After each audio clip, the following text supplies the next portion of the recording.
Le titre de l'exposition, c'est Double Rainbow.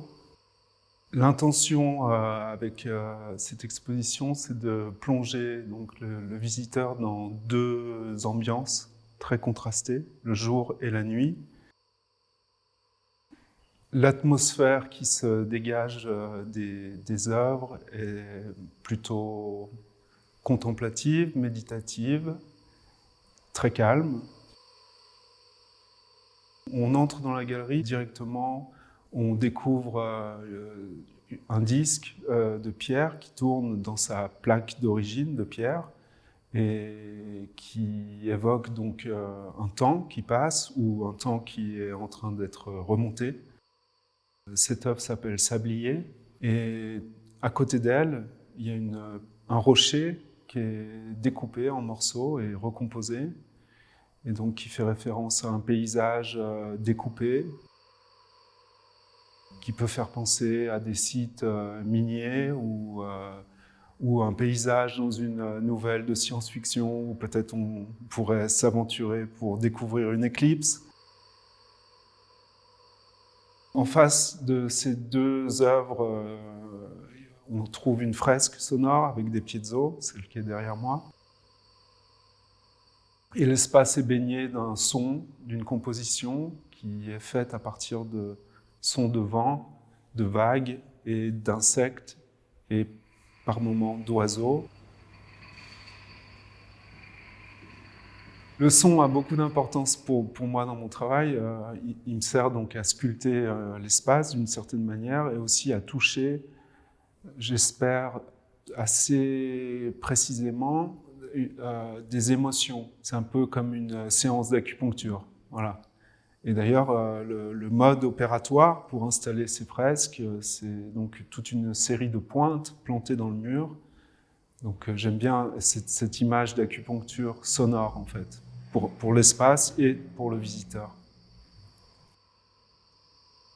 Et on retrouve un petit peu plus loin un deuxième sablier, donc un deuxième disque de pierre qui tourne très lentement.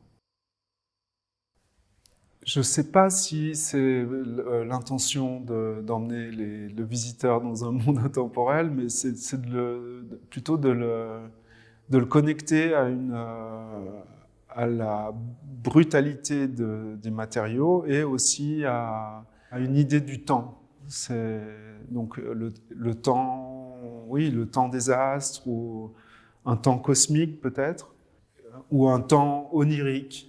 Donc ce temps du rêve un peu flou. Et donc c'est ce qui peut-être se passe dans la deuxième salle, qui est plongée dans le noir avec les vitrines. Ce qui me plaît particulièrement, c'est qu'elles ont chacune d'elles, elles ont une limite physique dans l'espace qui est faite par le socle, le bois, les vitres, les verres. Et ensuite, il y a un deuxième espace qui se déploie grâce au reflet et qui donc ouvre et casse la limite de l'objet réel. Et donc pour moi, c'était aussi le moyen de manière très libre d'explorer des mises en scène d'objets et de matériaux qui me sont particulièrement chers.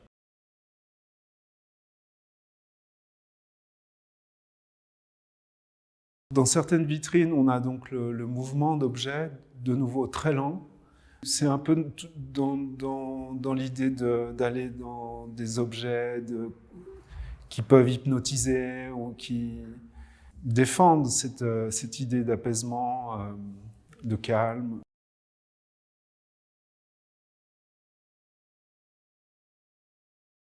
Qu'elle soit baignée comme ça dans l'obscurité, bien sûr, ça nous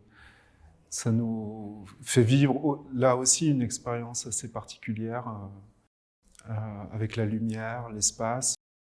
Puis on a ces couleurs très particulières entre les orangés, les roses violacés, les bleus. Donc on est projeté dans une nuit comme ça,